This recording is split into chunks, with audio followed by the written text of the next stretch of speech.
Foreign fighters, they are a major issue in the fight against extremism. President Barack Obama won support at the UN Security Council for a terror law, or an anti-terror law, it should be called. And now Ebru's Kyle Schmoyer joins us live to tell us what the experts say must be done next. Kyle.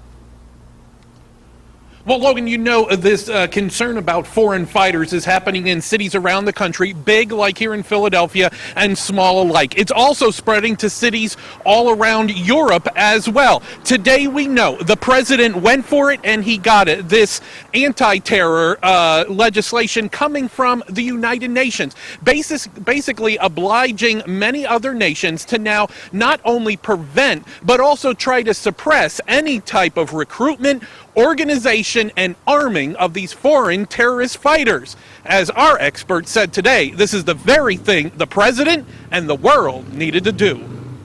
Try and get coordinated effort to monitor more closely who goes in and out of what countries, and to really provide penalties for those individuals and maybe not let them in at all. Political analyst Bill Rosenberg is researching terror group recruitment. He says it's a two-pronged process. One is sort of self-radicalization.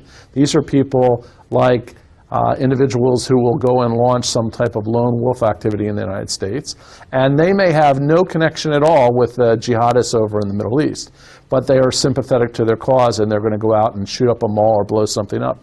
The others are the ones that look at material online and follow materials that are sent to them, go to websites, and then are recruited in a sense to come over. Propaganda videos, online magazines, blogs, and chat rooms are prevalent, but ISIL recruitment goes well beyond that. Someone is identified as maybe sympathetic to jihad, and then they receive phone calls, they receive emails, and they're telling them all the benefits of going and fighting and joining into this group. And those benefits include more than new friends, comrades fighting for their cause. The other day I was listening to one of these recruitments in which the individual was told that he really is interested in finding a wife. And the recruiter says, well, I'll find you a wife as well. So it's kind of like, almost like the used car salesman ad. But the biggest concern may still be the person who doesn't even end up going. Someone in Philadelphia might have become activated to become part of a cell, and they may decide to do some horrific act. They never necessarily had actually go to Iraq, but they may have watched videos, they may have read books, they may have heard speeches, and as a result, they're motivated to act.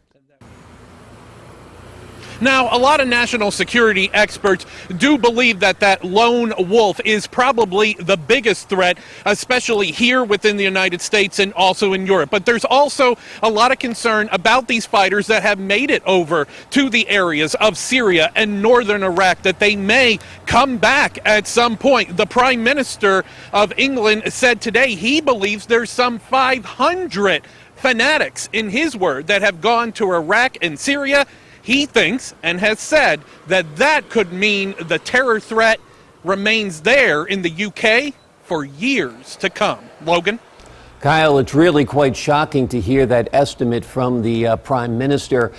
Don't existing treason laws cover things like this? Can't we stop these people who go overseas to fight in foreign lands for enemies of the United States? Can't they be prosecuted for treason or something like that?